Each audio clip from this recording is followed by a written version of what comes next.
हमारे चैनल को सब्सक्राइब कर दीजिए और बेल के आइकन को भी दबा दीजिए ताकि आप तक हमारी नई वीडियोस पहुंचती रहें। अस्सलामु अलैकुम वरहमतुल्लाहि वबरकातुहू। व्यूअर्स, जैसा कि बहुत सी दोस्तों की फरमाइश पर हमने इस प्रोग्राम को शुरू किया है, इंशाअल्लाह इस प्रोग्राम के ज़रिए हम कुरान पाक सीखेंगे और बाकायदा हम देखेंगे कि कुरान पाक में हमारी क्या गलतियां हैं और कैसे हम कुरान पाक को दुरुस्त तरीके से पढ़ सकते हैं।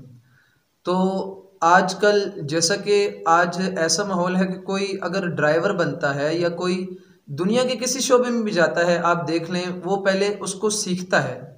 मगर आज ऐसा माहौल है कि जब हम कुरान पढ़ते हैं तो बग़ैर सीखे ही हम कुरान को पढ़ते हैं, जिसका नतीजा ये होता है कि एक बड़ी प्यारी हदीस है कि मेरे आका सल्लल्लाहु तआला अलैहि वसल्लम ने फरमाया कि ए सहाबा, कुछ कारी कुरान ऐसे हैं कि जो कुरान पढ़ते हैं मगर कुरान उन पर लानत भेजता है। तो सहाबा किराम ने अर्ज़ की, वो कौन लोग हैं?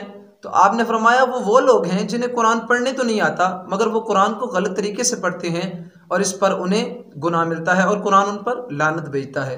तो आइए कुरान को सीखते हैं। इब्तदा से इंशाअल्लाह हम हुरूफ तहज्जी से स्टार्ट करेंगे कि हुरूफ तहज्जी हम कैसे अच्छे तरीके से अदा कर सकते हैं। तो आइए अलिफ से स्टार्ट करते हैं। अलिफ से या तक का आज का हमारा प्रोसेस है और आज पहली तख्ती है। अलिफ से शुरू करते हैं। हमारे माशरे में अलिफ को गलत तरीके से पढ़ा जाता है। मैं दो तरीके से पढ़ के बताऊंगा, एक गलत और एक सही।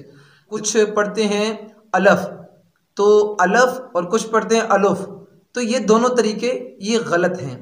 जो असल जो हर्फ है वो है अलिफ, आसान मानों में अलिफ। इसको इतना ना आप लंबा करेंगे और ना ही अलुफ पर, ये लाम पर पेश है और ना ही ज़बर है, बल्कि लाम के नीचे ज़ेर है। अलिफ अलिफ, ये आसान मानों में हो गया। अब आगे चलते हैं। हमारी ये कोशिश है कि मुख्तसर वक्त में आप तक बहुत सी चीज़ें हम पहुंचा दें। तो अलिफ से हमने स्टार्ट किया। इसको अलफ और अलफ नहीं पढ़ेंगे बल्कि इसको अलिफ पढ़ेंगे। इसी तरह अगला हर्फ हमारा आता है बा। तो इसको भी निहायत गलत तरीके से पढ़ा जाता है। कुछ लोग बे पढ़ते हैं इसको और कुछ बहुत ज़्यादा लंबा कर जाते हैं बा। तो इसको हम पढ़ेंगे बा, सिंपली बा, ठीक है। इसी तरह अगला हर्फ आता है ता। तो कुछ लोग ता को और त्वा को मिला देते हैं, जबकि ता और त्वा में बहुत ज़्यादा फ़र्क है। जैसे ता को बारीक पढ़ा जाता है और त्वा को मोटा पढ़ा जाता है। जैसे हम पढ़ेंगे ता, तो इसको ज़्यादा ना आपने लंबा करना है और ना ही मुख्तसर करना है, ता। तो इसी तरह अलिफ, बा और ता हमने पढ़ लिया। अब आगे पढ़ते हैं अगला हर्फ। तो अगला हर्फ है सा। अब यहाँ पर बहुत से लोग सिवाय कारी कुरान के अक्सर लोग यहाँ पर गलत पढ़ते हैं। तो कैसे गलत पढ़ते हैं? स्वाद, सा और सीन को मिला देते हैं। तो यहाँ पर होता क्या है कि अदा करना होता है सा, तो सा में सीटी की आवाज़ नहीं होती, जबकि हम सा को सीन से बदल देते हैं और माना चेंज हो जाता है और हम समझ रहे होते हैं हमें सवाब मिलता है और हमें गुनाह मिल रहा होता है। तो ये हर्फ है सा, इसे बगैर सीटी के पढ़ा जाता है सा। इसी तरह आगे चलते हैं। आगे हर्फ आता है हमारा जीम।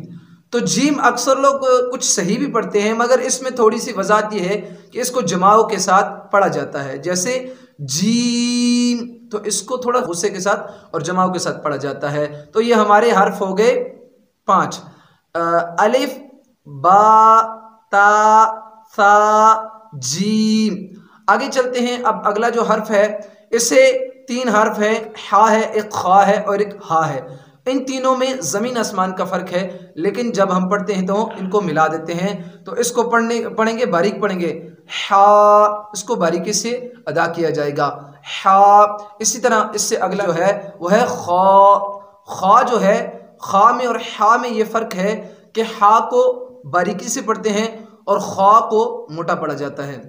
तो हम स्टार्ट से पढ़ लेते हैं। अलिफ, बा, ता, सा, जीम, हा, खा। आगे हम पढ़ते हैं दाल।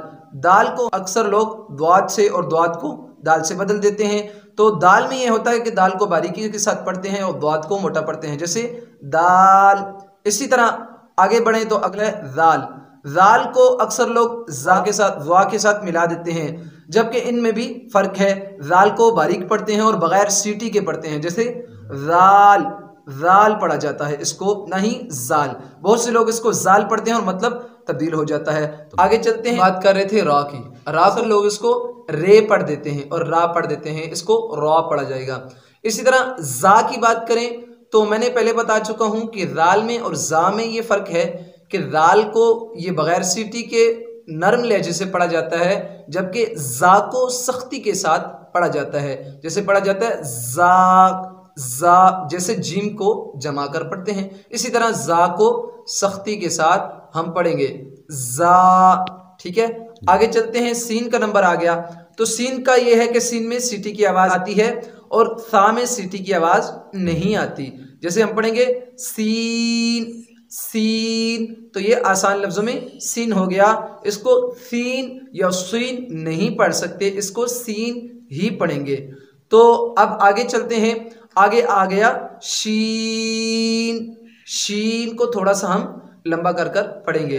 تو میں امید کرتا ہوں آج کے اس لیکچر میں، آج کے اس موضوع میں، اس تختی میں آپ کو بہت سی باتیں جو پہلے نہیں معلوم تھی آج معلوم پڑی ہوں گی، تو آپ ہمارے چینل کو سبسکرائب کیجئے۔ اسی طرح انشاءاللہ عز و جل ہم آپ تک نئی ویڈیوز لاتے رہیں گے، ہم مل کے قرآن کو سیکھیں گے اور انشاءاللہ ایک اچھا انسان بنیں گے۔ تو انشاءاللہ ملتے ہیں اگلی ویڈیو میں، ہمارے چینل کو سبسکرائب کیجئے، کمنٹ کیجئے اور اپنے فیڈ بیک سے بھی ہمیں نوازیے گا۔ السلام علیکم ورحمۃ اللہ وبرکاتہ۔